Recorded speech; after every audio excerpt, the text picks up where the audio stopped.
Nosso presidente, a primeira pergunta é: qual é o legado que o senhor vai deixar para o Banco Central, você e sua equipe, após esse período turbulento, onde você manteve a serenidade na conduta da política monetária? Eu diria que o legado tem 3 dimensões. Tem uma dimensão importante, que é o mandato principal de estabilidade financeira e de estabilidade de preços, e acho que nessa dimensão nós aumentamos muito a transparência, fizemos movimentos, né, que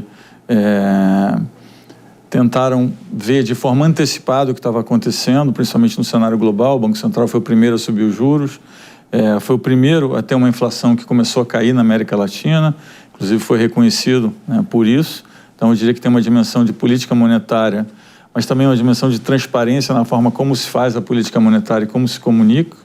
Tem uma segunda dimensão que eu diria que é a dimensão da autonomia, que não tem como não ser mencionada. Acho que é muito importante avançar nessa dimensão da autonomia. Tinha um projeto que estava parado há muitos anos, lembrando que o Banco Central foi desenhado pelo meu avô, Roberto Campos, para ser independente, para ter uma autonomia completa. A gente não atingiu a autonomia completa, lembrando que a autonomia completa teria a parte financeira, administrativa e operacional. Nós conseguimos a autonomia operacional, espero que consigamos no futuro avançar nas outras autonomias. E tem uma terceira dimensão, que eu diria que é a dimensão de como melhorar a intermediação financeira, fazendo com que a gente tenha mais eficiência. Aí no conceito de eficiência eu diria incluir mais pessoas, ou seja, gerar inclusão e ao mesmo tempo, né, gerar, vamos dizer assim, eficiência e abrangência. Então a gente começou com o Pix, a gente tem um plano que a gente começa a conectar os blocos de tudo que foi desenhado, mas acho que esse é um legado grande. Eu acho que hoje as pessoas reconhecem que o Pix mudou a vida de muita gente, mudou a vida das empresas, mudou a vida de cidades pequenas que às vezes não tem agência bancária. Então acho que eu diria que tem essas 3 dimensões aí de legado. Parabéns, porque o Pix, você foi o primeiro a introduzir o Pix, né? E isso mudou a vida do brasileiro porque permitiu essa inclusão financeira. Mas agora tem um outro projeto mais ambicioso, que é o Drex. Isso. E agora o Drex vem sofrendo certas críticas no Congresso Nacional, de uma ala que acha que isso é o governo, agora vai controlar todas as movimentações financeiras. Então, o Drex, que é tão importante, né, nesse legado que você vai deixar, como que você está enfrentando essa resistência política ao Drex, de onde provavelmente não esperávamos, que era da direita, não da esquerda? Exato. Olha, eu acho que primeiro é importante entender que todas essas coisas se conectam, né? Então, primeiro, a gente precisava ter um sistema que fosse abrangente, que gerasse inclusão e que fizesse com que a gente pudesse ter uma intermediação financeira mais digital, mais eficiente, mais barata, mais aberta e mais rápida. Então esse é o Pix. Então a gente primeiro inclui mais gente no trilho de pagamentos. Depois a gente faz com que as pessoas consigam, através de um ambiente onde você divide a informação, que é o Open Finance, conseguem ter comparação em tempo real e portabilidade em tempo real. Então eu consigo comparar os produtos e portar, né, de um banco ou de uma instituição financeira para outra, de forma que eu tenha os melhores preços. Mas isso tudo precisava de uma outra dimensão, que é a dimensão da tokenização, que não é só a digitalização, que é a tokenização. E o negócio, através de uma plataforma digital, né, de um digital ledger, que a gente chama, ele tem várias novas dimensões de eficiência. Então o Drex, ele faz exatamente isso. O Drex, na verdade, é um depósito tokenizado, ou seja, o banco bloqueia um depósito, emite um token que vale como dinheiro, lembrando que o Banco Central hoje garante o depósito, então da mesma forma que ele garante o depósito, ele garante o token, ele gera muita eficiência. Então, por exemplo, uma pessoa que comprou uma casa e está na plataforma, ela pode fazer uma divisibilidade da casa automático, pegar um pedaço da casa para pegar um empréstimo, ela pode fazer um leilão com várias pessoas na rede ao mesmo tempo para ver quem paga mais por aquele pedaço de colateral. Você consegue ter relações entre, né, vamos dizer assim, os agentes dentro da plataforma de forma mais rápida, mais barata. É muito barato comparado com o que se tem hoje.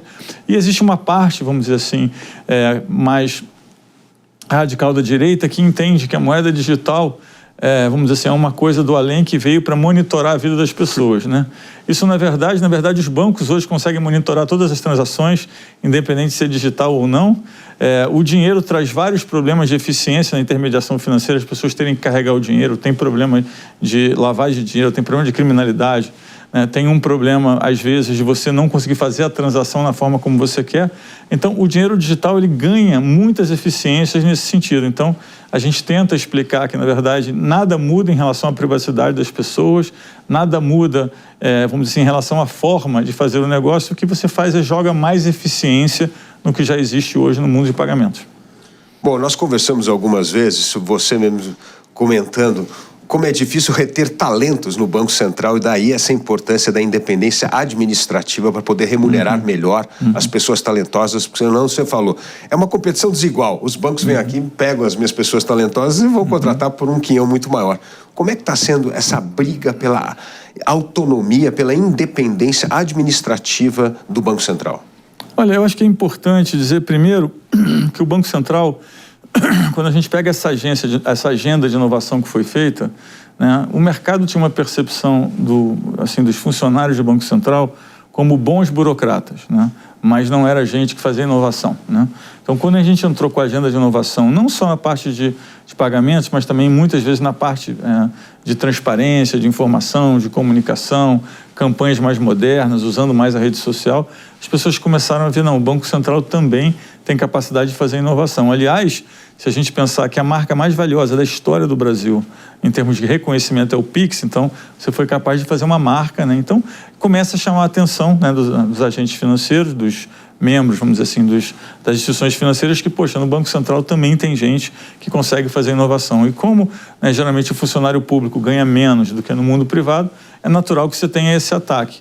Obviamente que quem fez o concurso, quem está no mundo público, tem um objetivo de vida diferente de uma pessoa que às vezes vai no mundo privado.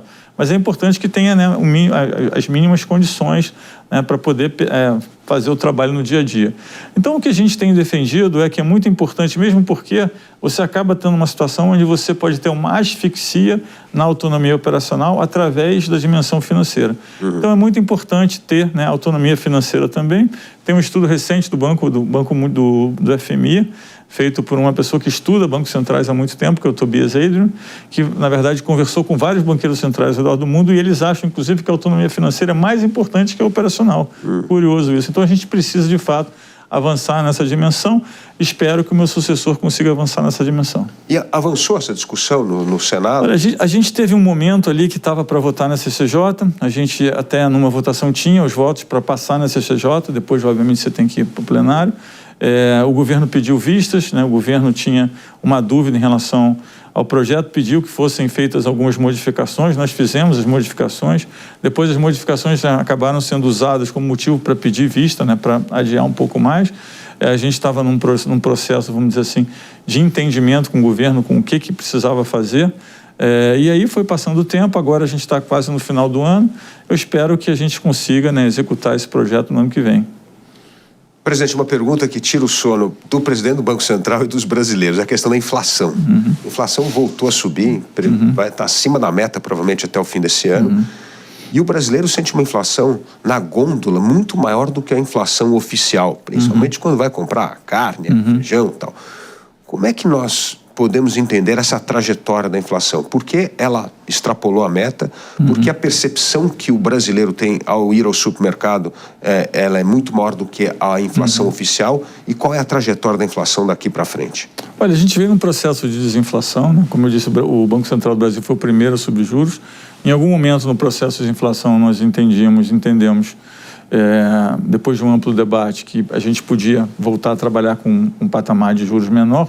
A inflação veio acomodando, depois nós tivemos alguns choques adicionais, mais recentemente a gente tem tido uma alta grande na parte de alimentação, a gente teve também, né, algum movimento nessa parte de energia, alguma coisa veio de fora, alguma coisa foi muito mais local. A gente está tendo uma sequência de eventos climáticos muito grande no Brasil. A gente começou a ter uma inflação, vamos dizer assim, de alimentação. Quando a gente pega a parte de alimentação subindo muito mais recentemente, carnes, né, proteínas que têm subido muito, mais específico carnes. Então a inflação voltou a subir um pouco. E também tem um tema que é a expectativa de inflação, porque quando a gente faz a política monetária, o que a gente faz hoje em termos de decisão, ela leva um tempo para, vamos dizer assim, fazer efeito na economia real. Qual é esse tempo? Entre 12 e 18 meses. Então a gente tem que olhar para a inflação de hoje, mas tem que olhar também para a expectativa de inflação na frente. O que aconteceu é que a expectativa de inflação na frente começou a subir bastante, que a gente chama, o nosso termo técnico, de olha, desancorou. Isso significa que as pessoas estão achando que a inflação na frente vai ser maior. Por que isso é relevante, Davi? Porque quando as pessoas acham que a inflação vai ser maior, elas se preparam para uma inflação maior. Então você passa a ter um período, né, de maior reajuste, as pessoas incorporando nas suas decisões do dia a dia que a inflação vai ser maior. Isso acaba contaminando a inflação através do tempo. Então a gente tem tido esse processo de desancoragem, então nós entendemos que era importante, né, voltar a subir os juros para poder reancorar as expectativas e para poder, né, ter algum veículo onde a gente conseguisse frear um pouco essa parte inflacionária e levar a inflação da meta. Obviamente, parte, né, desse prêmio de risco que a gente vê na curva, ele não vem das pessoas acharem que a inflação é maior na frente. Vem porque as pessoas entendem que o fiscal do governo não está organizado e toda vez que a gente tem, vamos dizer assim, uma perspectiva de desancoragem fiscal, como parte da resolução do problema fiscal no Brasil tem sido através da inflação, você acaba incorporando uma inflação mais alta na frente também. Por isso que a gente diz sempre que a harmonia do fiscal e do monetário tem que andar junto.